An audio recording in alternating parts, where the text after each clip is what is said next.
Alhamdulillahi Rabbil Alamin. Wassalatu wassalamu ala ashrafil anbiya'i wal mursalin Sayyidina wa nabiyyina Muhammadin ar-ra'ufir rahim.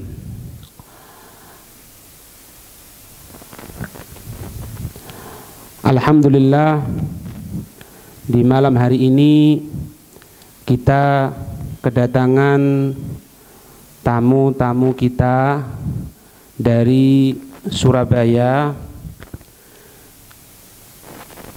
di antaranya yaitu Habib Muhammad bin Alwi Al-Jufri. Fadhal Habib. Beliau ini selain di bidang agama juga seorang anggota TNI ya. Aslinya dari Lumajang. Cuma sudah lama pindah di Surabaya, jadi seperti orang asing, makanya saya kenalkan lagi. Dan juga di samping saya ini teman seperjuangan Ustadz Khairuddin Hilmi bin Abdurrahman.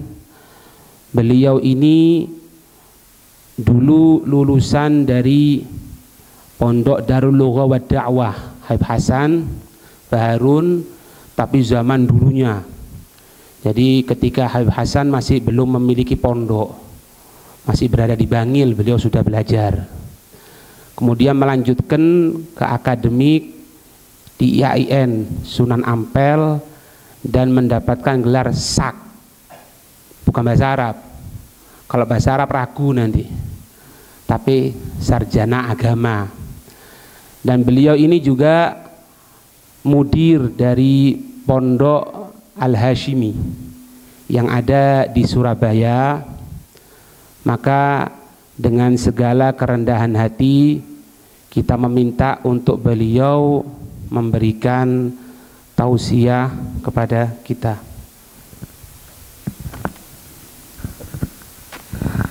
Assalamualaikum warahmatullahi wabarakatuh.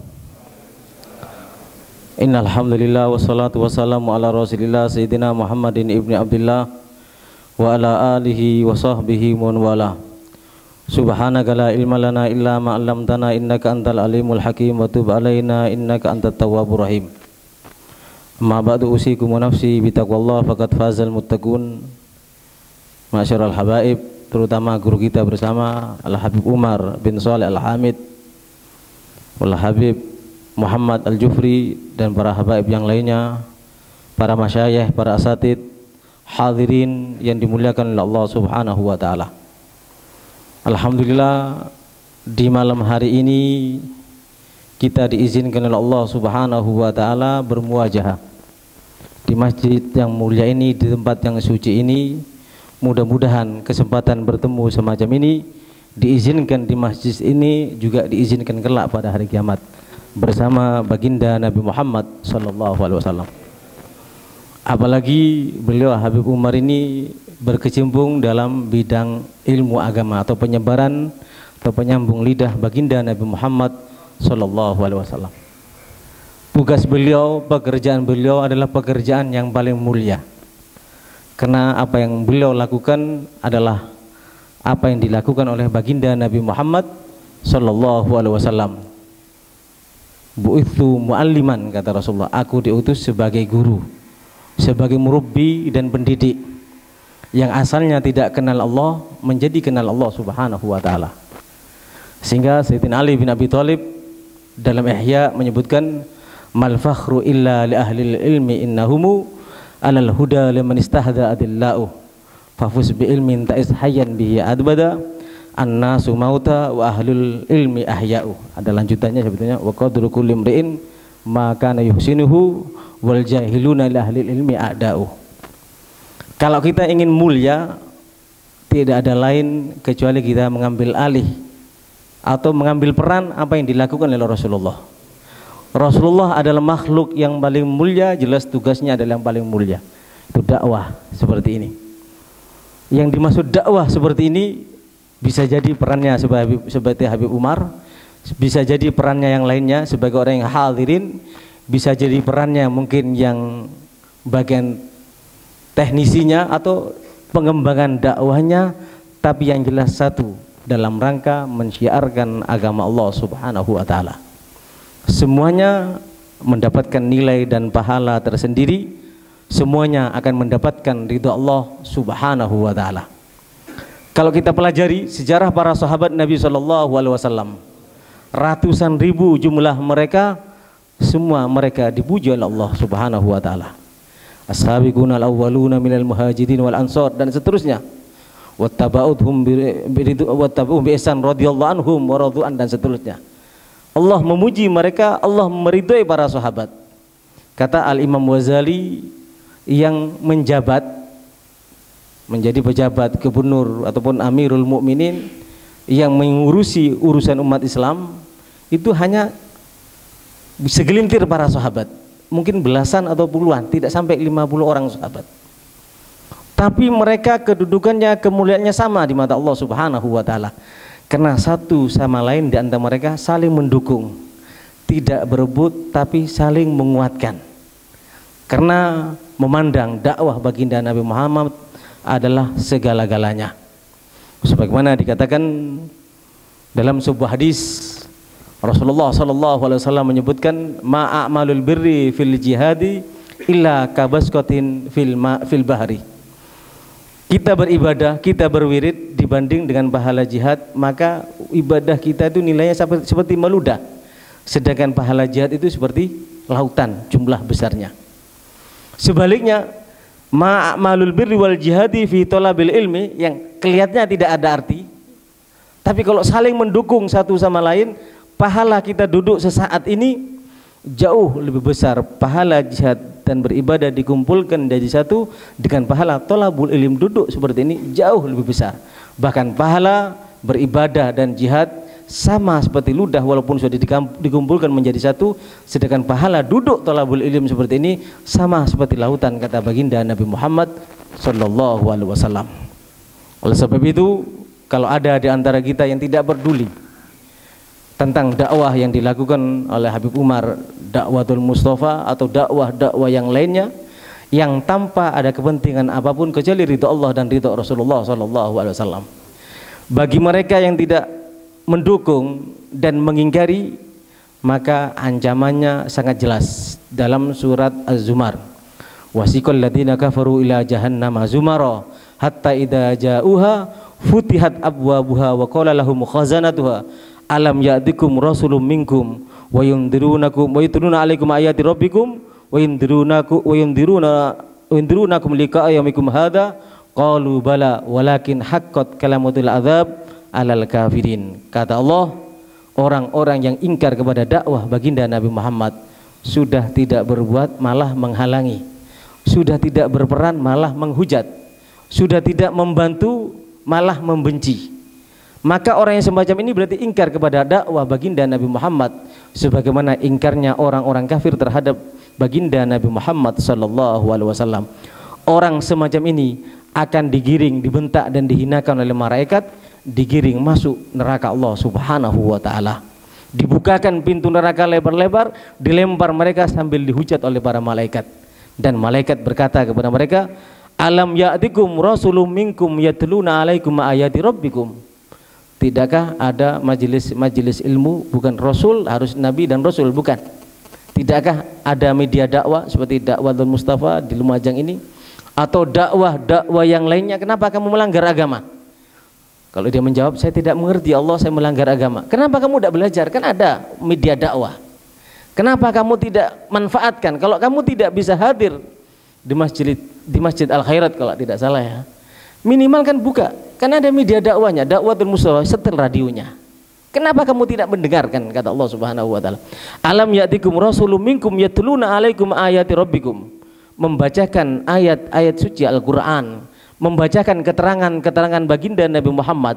Kenapa kamu tidak melakukan itu? Wa yundirunakum liqa'a yaumikum hadza, dan mengingatkan betapa mengerikan, betapa menakutkan bagi mereka yang berpaling daripada Allah Subhanahu wa taala. Apa kamu tidak pernah mendengar itu? Ada dakwatul Mustafa, ada majelis taklimnya, ada majelis ilmunya, buka madrasah juga, mengajar juga secara langsung. Kenapa anak kalian juga tidak kalian didik? itu akan dipertanyakan, dan orang yang melanggar seperti itu akan dihinakan oleh para malaikat, dibentak dan dilemparkan ke dalam neraka jahanam oleh Allah Subhanahu wa taala. Oleh sebab itu dalam surat Thaha juga disebutkan, wa man a'rada an dzikri fa inna lahu ma'isyatan dhanka wa nahsuruhu yaumal qiyamati a'ma.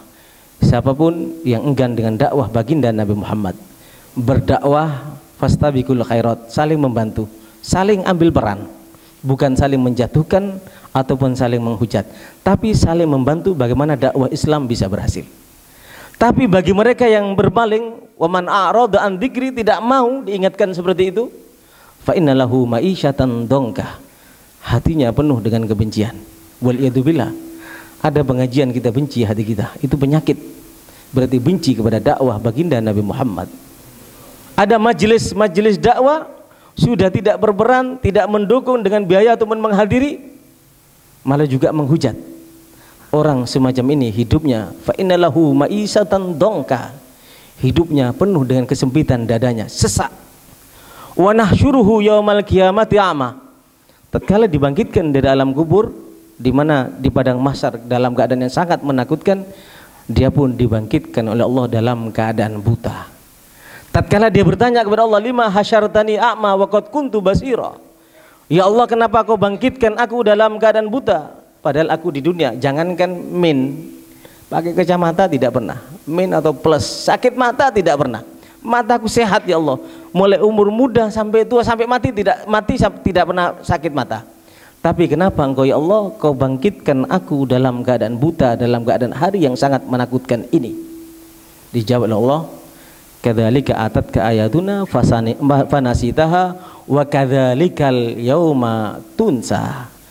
Ada majelis dakwatul Mustafa, ada pengajian di Masjid Al Khairat, Habib Umar membuka pengajian untuk anak-anak kita, tapi kita tidak peduli, hanya sibuk dengan urusan dunia.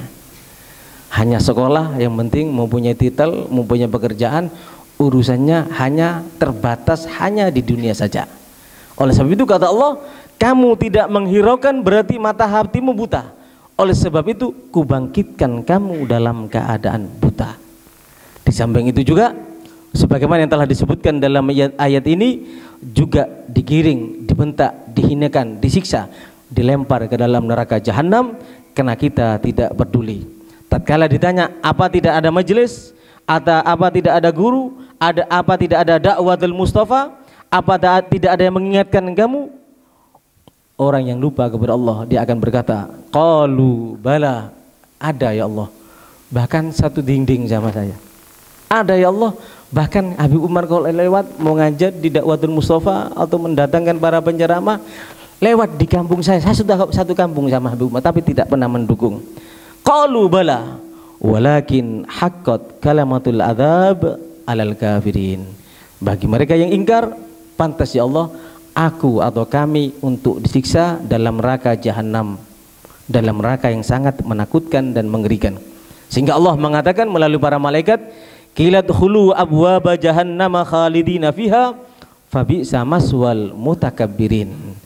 Katakan kepada mereka yang ingkar pada dakwah Nabi Muhammad, pekerjaan Nabi Muhammad, penyebaran agama tentang pemahaman agama Islam ataupun syariat Nabi Muhammad, syariat yang diterima oleh Rasulullah daripada Allah Subhanahu wa taala. Katakan kepada mereka, memang kamu layaknya masuk neraka jahanam saja, kekal selamanya, dan itu tempat yang paling hina bagi mereka yang sombong. Wal iyadzubillah. Oleh sebab itu kita duduk dimanapun kita berada, manfaatkanlah kebaikan yang ada di samping kita. Kun aliman au mustami'an au muta'alliman au mustami'an au muhibban. Kalau bisa jadi orang alim, ngajar, membantu Habib Umar. Kalau tidak bisa jadi murid. Kalau tidak bisa menjadi mustami'an, hadir setiap pengajian, hadir. Kalau tidak bisa muhibban, mendukung, mendengarkan melalui radio. Karena tidak bisa hadir, apa kebutuhan dakwah yang kepentingan Islam ini kita bantu dengan uang kita dan tenaga kita. Jangan jadi yang kelima, fatahlik, sudah tidak jadi orang alim, sudah tidak menjadi menuntut ilmu, malah tidak menjadi pencinta dan pendukung, malah menghujat dan memusuhi. Waliyadzubillah. Beruntunglah bagi mereka yang mendukung dakwah baginda Nabi Muhammad. Mendukung dakwah semacam ini berarti mendukung baginda Nabi Muhammad sallallahu alaihi wasallam. Bagi mereka ini kata Allah Subhanahu wa taala, wasiqal ladzina taqaw rabbahum ilal jannati zumara hatta idza ja'uha wa futihat abwabuha wa qala lahum khazanatuha salamun alaikum tibtum fadkhuluha khalidin. Bagi mereka yang takut kepada Allah sehingga mendukung dakwah Islam yang tanpa ada kepentingan apapun kecuali agama Allah, yang tanpa ada kepentingan apapun kecuali li'ila'i kalimatillah, bagi mereka ini berarti mereka adalah orang yang bertakwa. Bagi mereka tidak ada tempat yang layak kecuali surga Allah Subhanahu wa taala. Dan tatkala dibuka pintu surga, dibuka dengan sopan dan santunnya oleh para malaikat, dan malaikat mempersilahkan, salamun alaikum tibtum fadkhuluha khalidin, salam sejahtera untuk kalian, beruntunglah kalian, masuklah surga Allah selama-lamanya, karena kalian menjadi ulama atau menjadi pelajar atau menjadi pendengar atau menjadi pecinta atau menjadi pendukung, sehingga kamu layak untuk mendapatkan apa yang dijanjikan oleh Allah dalam surat ini.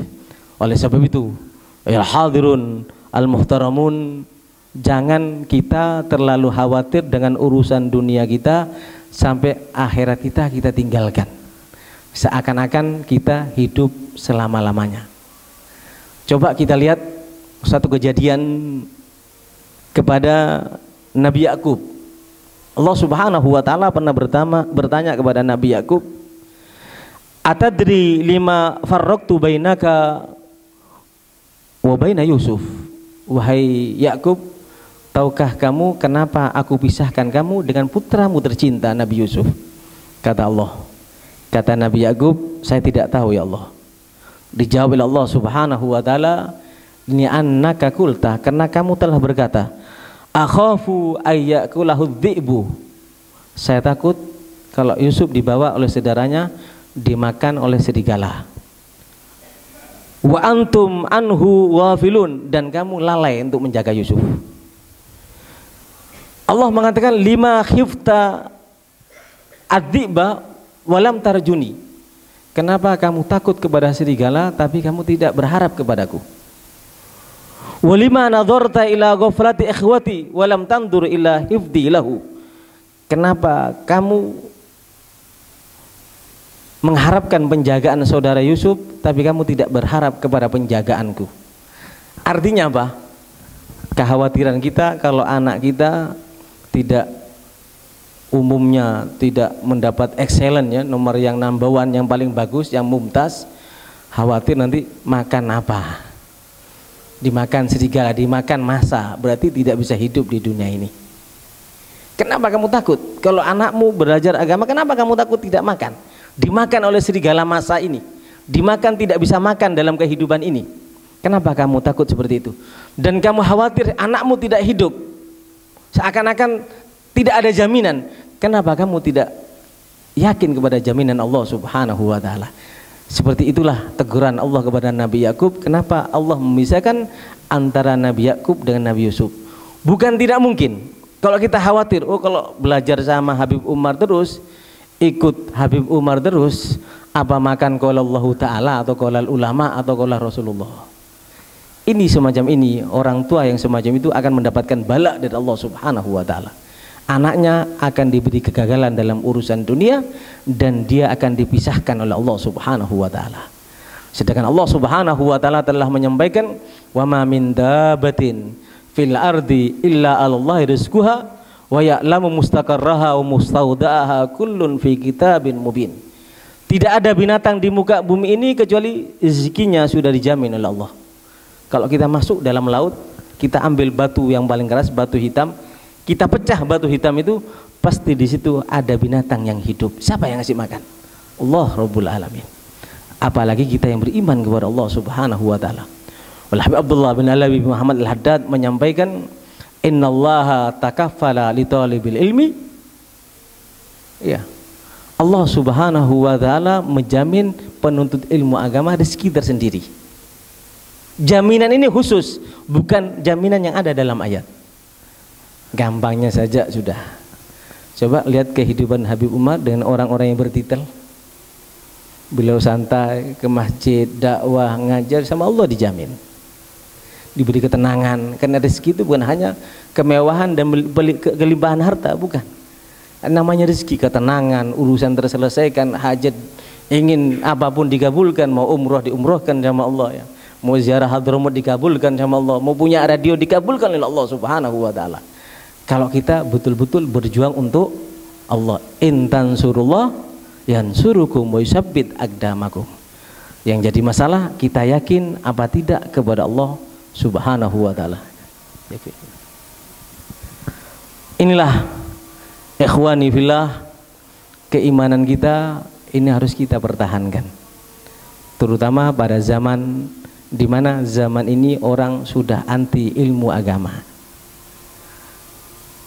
Rasulullah mengingatkan sayati zamanun ala ummati yafiruna minal ulama wal fuqaha. Akan datang kepada umatku suatu zaman mereka lari dari ulama dan ahli fikih. Maunya itu kajian tafsir samawat, mengkaji tentang ilmu astronomi ya. Wudu tidak bisa. Lebih baik belajar Safinatun Najah, Nailur Raja, Busyara Karim, jauh lebih baik. Cerita jumlah sayap malaikat itu yang digaji berapa, panjangnya, warnanya berapa dan semacamnya. Bumi ya bagus, boleh, tapi yang lebih wajib kata Imam Ghazali, wajib itu banyak. Ini wajib, aujab. Tapi dari semua yang paling wajib, mana yang lebih wajib? Itu yang lebih diutamakan. Dan yang paling utama kata Rasulullah sallallahu alaihi wasallam, ma'ubidallahu bisai'in ahabbu ilaihi minal fikhi fid din.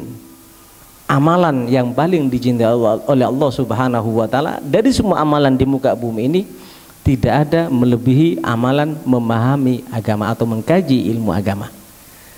Apapun kalau kita mau sholat, dibanding duduknya kita seperti ini, maka duduknya kita mendengarkan ceramah, duduknya kita bersama Habib Umar belajar Busyra Kalim, Nailur Raja, itu nilainya jauh lebih hebat daripada menjenguk 1000 orang sakit, mengantar 1000 jenazah, berinfak 1000 kuda untuk fisabilillah.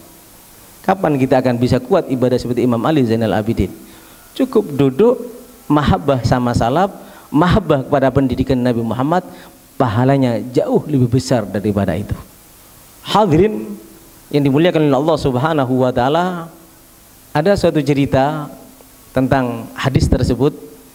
Suatu ketika Rasulullah sallallahu alaihi wasallam mau masuk masjid. Tatkala Rasulullah mau masuk masjid, ada orang sholat, ada orang tidur. Tidak tanya Rasulullah, lihat setan tidak masuk. Masuk keluar, mau masuk tidak jadi, keluar lagi, keluar masuk lagi, tidak jadi lagi. Ditanya sama Rasulullah, wahai setan, kenapa kamu tidak masuk? Kerjaanmu kan doyan goda orang sholat, dihilangkan khusyuknya, dikaburkan rokaatnya, kan gitu kerjaannya kamu setan. Kenapa kamu tidak masuk saja? Kan itu ada orang ibadah. Kata setan, ya Allah, ya Rasulullah, aku bukan takut kepada yang sholat, tapi aku takut kepada yang tidur.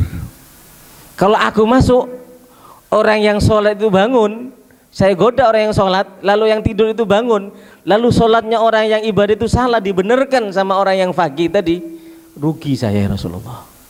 Jadi tidurnya orang alim jauh lebih ditakuti oleh setan daripada ibadahnya orang bodoh. Makanya Rasulullah mengatakan, la faqihun wahidun asyaddu ala syaiton min alfi abidin. Satu orang ahli ilmu, ahli fikih, jauh lebih ditakuti oleh setan daripada 1000 ahli ibadah. Padahal orang ibadah itu pasti punya ilmunya. Tapi orang yang betul-betul mumpuni belajar agama secara utuh, maka betul-betul dia jauh lebih ditakuti daripada hanya sekedar modal ibadah.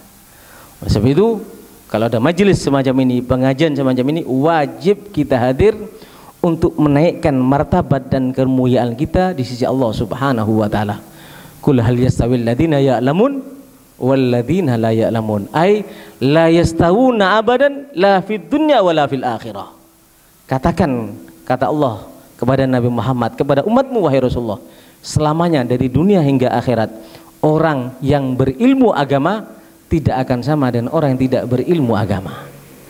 Oleh sebab itu, secerdas apapun manusia itu, kalau tidak dibekali ilmu agama pasti sesat. Secerdas apapun orang itu, kalau tidak dididik dengan pendidikan baginda Nabi Muhammad pasti sesat. Itu yang dikatakan oleh Imam Syafi'i dalam sebuah wasiatnya. Beliau mengatakan, beliau sebutkan al-ilmu al-ilmu ma qala fi hadatsana wa ma siwa dzaka waswasus syayatini. Jadi yang dikatakan ilmu itu adalah Al-Qur'an ya. Al-Qur'an, hadis, qaulal ulama, qaulal fuqaha, qaulal tabi'in, qaulal sahabat. Itu ilmu yang dianggap oleh Allah dan punya nilai di mata Allah. Adapun selain itu wiswasus syayatini, itu bisikan-bisikan setan yang akan meragukan hati kita. Nanti hitung-hitungnya, kalau mondok jam sekian sampai jam sekian, dihitung merugikan, iya, tidak menghasilkan titel, tidak menghasilkan uang, masanya habis di situ saja. Coba bekerja, kerja sama orang, kalau 1 bulannya berapa, atau dia berdagang untungnya berapa, hitungnya seperti itu. Itu wiswasus syayatini. Oleh sebab itu, ikhwani fillah, mari kita mumpung masih hidup, terutama di tahun baru Islam ini, kita dengan semangat yang baru, kita mencintai Nabi Muhammad dengan semangat yang baru. Di tahun baru Islam ini, kita cinta kepada syariat Allah, tentang agama Allah dengan semangat yang baru juga. Di tahun yang baru ini juga harus baru juga dukungan kita kepada dakwatul Mustafa, dukungan kita kepada majelis-majelis yang dibina oleh para ulama, para asatid, para masyayikh ataupun para habaib, terutama yang dibina oleh Habib Umar. Karena ada sebuah hadis yang cukup menarik, perlu kita pahami dan kita resapi. Kata Rasulullah SAW, kelak pada hari kiamat ada sekelompok manusia mendapatkan derajat, insya Allah ya, mudah-mudahan kita harapkan apa yang kita lihat dari Habib Umar seperti itu, insya Allah. Mendapatkan magomnya ulama, mendapatkan magom ulama yang punya santri murid ribuan semuanya, mendapatkan magom ulama yang kalau dakwah didengar jutaan umat, mendapat magom ulama yang kalau ibadah luar biasa dan berdakwah luar biasa. Sehingga orang awam ini tatkala dia mendapatkan magom tersebut, dia yang protes sama Allah. Bukan protes, kaget gitu loh. Dari mana? Ya Allah, aku tidak pernah menjadi ulama, aku tidak pernah buka pesantren, aku tidak pernah mempunyai media dakwah yang namanya dakwatul Mustafa, aku tidak pernah punya santri ya Allah. Kerjaanku kalau Habib Umar ada acara, hadir, undang penceramah atau Habib Umar ceramah, saya hadir, saya berangan-angan, ya Allah, alangkah indahnya ya Allah kalau aku diizinkan seperti para ulama, termasuk seperti Habib Umar. Saya berkeinginan ya Allah, tapi aku tidak mampu. Minimal ya Allah, aku berjanji kepada diriku, aku tidak akan meninggalkan majelis ini dan selalu akan mendukung. Dan majelis-majelis seperti ini yang lainnya. Niat seperti itu, kata Allah, diberikan tadi orang awam tadi. Sehingga tatkala ditanya, dari mana pahala ini semuanya ya Allah? Katanya Allah, niyatul mar'i khairun min amalih. Kamu dulu berangan-angan, ada ceramah, ada pengajian, kamu dengarkan dengan seksama, lalu dengan senang hati dan bangga, alhamdulillah aku dihadirkan, alhamdulillah aku bisa mendukung, maka dia mendapatkan pahala orang yang paling berperan di majelis tersebut. Ini yang perlu kita tanamkan di hati kita. Ayolah hadirun yang dimuliakan oleh Allah Subhanahu wa ta'ala, tidak ada jalan kecuali kita kenal kepada Rasulullah, dan tidak mungkin kenal kepada Rasulullah kecuali mengenal syariat Rasulullah Sallallahu Alaihi Wasallam. Al-Imam Abu Yazid Al-Bustami selalu mengatakan, kullul abwab masduda illa babu Muhammad. Semua pintu untuk meraih ridha Allah tertutup rapat. Semua pintu untuk meraih pengampunan Allah tertutup rapat. Semua pintu untuk mendapatkan surga Allah dan bersanding dengan Nabi Muhammad tertutup rapat, kecuali kita mengikuti baginda Nabi Muhammad SAW. Bagaimana cara kita mengikuti baginda Nabi Muhammad yang punya ilmu dengan ilmunya, yang tidak punya ilmu mendukung orang yang berdakwah. Keutamaan orang yang selalu menghadiri majelis ilmu, insya Allah mudah-mudahan tidak, tapi ini keutamaan yang paling kecil. Antum semuanya selalu hadir, selalu mendengarkan, selalu berusaha untuk memahami tentang fikih yang dijelaskan oleh Habib Umar, risalah jamiah yang disyarah oleh Imam Nawawi Al-Bantani, ataupun kitab-kitab yang lainnya. Antum semuanya berusaha untuk mendengarkan, memahami dan mengamalkan. Antum tidak pernah absen, selalu berusaha karena ingin mengikuti jejak baginda Nabi Muhammad, supaya diakui sebagai umat Nabi Muhammad. Tapi namanya kita kadang-kadang kemampuan kita berpikir itu kurang. Subhanallah, antum yang selalu aktif ini melakukan kesalahan. Habib Umar tidak tahu, ulama yang lainnya tidak tahu, ustadz yang lainnya atau kiai lainnya tidak tahu, sehingga antum tidak ditegur. Tapi antum tidak pernah absen dalam majelis ini. Maka kelak pada hari kiamat, kekhilafan antum akan dimaaf oleh Allah Subhanahu wa taala. Ini keistimewaan dan kemanjaan yang diberikan oleh Allah kepada thalibul ilm. Kesalahannya dimaafkan. Kalau kita niatkan, ya Allah, 1 minggu sekali, 2 hari sekali, 1 minggu 3 kali dan seterusnya, saya niat setelah mendengarkan penjelasan-penjelasan yang begitu mengagumkan dari Rasulullah dan dari Al-Quran, saya tidak akan meninggalkan majelis Rasulullah, majelis ilmu dan dakwatul Mustafa. Tatkala kita niat gantungkan hati kita seperti itu, maka pahala kita tatkala kita tidur dengan istri kita, pahala kita tatkala kita duduk dengan keluarga kita, pahala kita tatkala kita sibuk dengan pekerjaan kita di kantor ataupun di pasar-pasar, tapi menggantungkan hati kita dengan tekad yang kuat selalu akan menghadiri, maka antum semuanya sama seperti mengeluarkan diri antum sendiri dalam jihad mempertaruhkan nyawa di jalan Allah Subhanahu wa taala. Bahkan jauh lebih mulia daripada itu. Ini yang perlu kita dapatkan bersama. Ini yang tidak boleh kita lepas. Oleh sebab itu Allah Subhanahu wa taala mengingatkan kepada kita, wala tuti man aghfalna qalbahu an dzikrina wa kana amruhu furuta. Kalau kita tidak senang dengan majelis seperti ini, berarti kita lalai kepada Allah. Kalau kita lalai kepada Allah, pasti apa yang kita lakukan melampaui batas dan melanggar agama. Melampaui batas dan melanggar agama. Al-Imam Ghazali menyampaikan, orang yang selama 40 hari tidak mendengarkan nasihat, pasti hatinya mati. Kalau sudah mati, berat. Cara menghidupkan bagaimana? Al-Habib Ahmad bin Hasan bin Abdullah Al-Tas mengatakan, majlis dakwah ilallah wa dzikrus shalihin wa majlis dzikir, majlis pengajian seperti ini dan zikir, sabunul qalb wa ma'ul qalb, ibaratnya sama seperti sabun dan air bagi hati kita. Wa amal qulubul kathifa allati fiha sayun falaha sabunun. Adapun bagi kita seperti kita ini suka maksiat, lalai, kadang-kadang sholatnya sering terlambat. Kalau di pasar masih melihat perempuan, nonton TV acara yang tidak betul, ya. Kadang-kadang tobat, mendengar pengajian nangis, pulang dari masjid nangis, maksiat lagi. Hadir pengajian seperti ini, itu adalah rinso yang akan membersihkan hati kita dari roda kemaksiatan.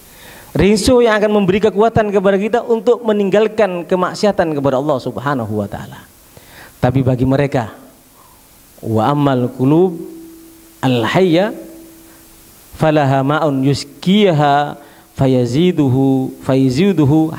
fayaziduha hayatan.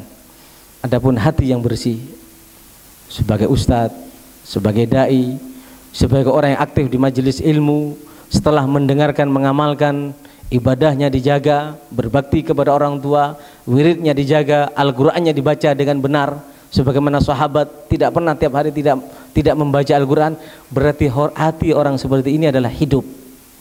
Tatkala menghadiri majelis ilmu seperti ini, maka fungsi majelis ilmu ini sama seperti air, akan lebih menghidupkan hati yang hidup. Ini yang perlu kita yakini bersama. Mungkin demikian yang dapat saya sampaikan, mudah-mudahan berkat guru-guru kita, berkat hadirnya kita, berkat majelis ini, insya Allah kalau hati kita penuh dengan dosa, penuh dengan kemaksiatan, insya Allah majelis ini menjadi sobun, insya Allah. Kalau kita insya Allah mudah-mudahan bukan tergolong itu, tapi hati yang hidup, sehingga insya Allah dengan majelisnya, keberadaan Habib Umar dan para ustadz-ustadz kita yang lainnya, hati kita akan makin hidup, sehingga tatkala akhir umur kita tetap akan hidup dengan ucapan La ilaha illallah Muhammadur Rasulullah. Demikian yang dapat saya sampaikan. Wal afu minkum, mudah-mudahan bermanfaat.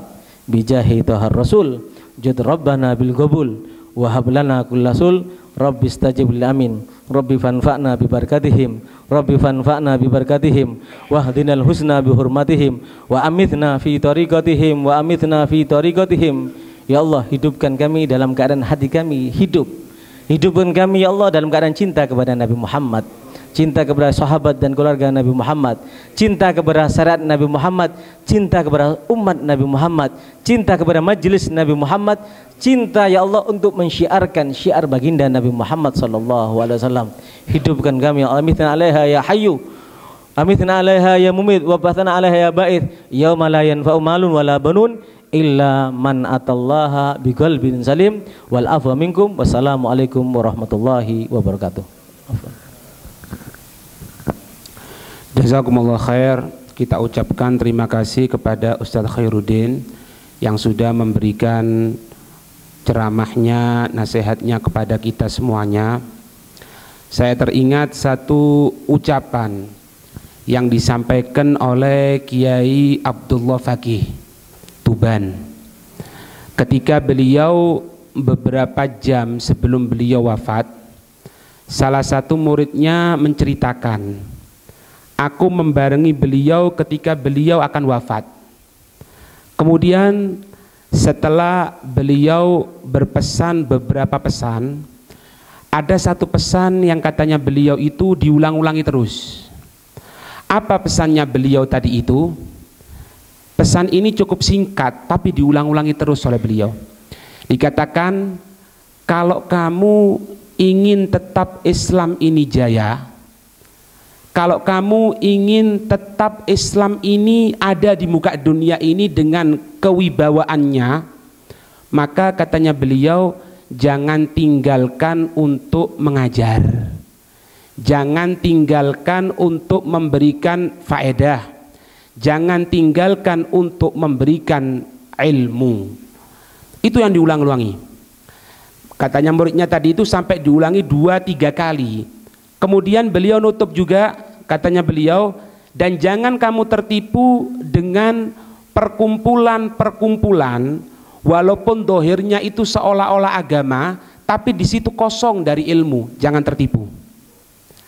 Lah, jangan bahas masalah tadi yang disebutkan Ustadz Khairuddin. Kadang-kadang kan banyak di antara kita bahas sayapnya malaikat itu kira-kira terbuat dari apa, ini bagaimana, ini itu. Itu jangan tertipu, katanya beliau. Kewajiban kita, katanya beliau, kalau engkau belum mengerti, belajar ilmu agama. Kalau engkau diberikan sedikit ilmu oleh Allah, meskipun sedikit, ingin barokah, kemanfaatan, berikan dari ilmu yang engkau miliki.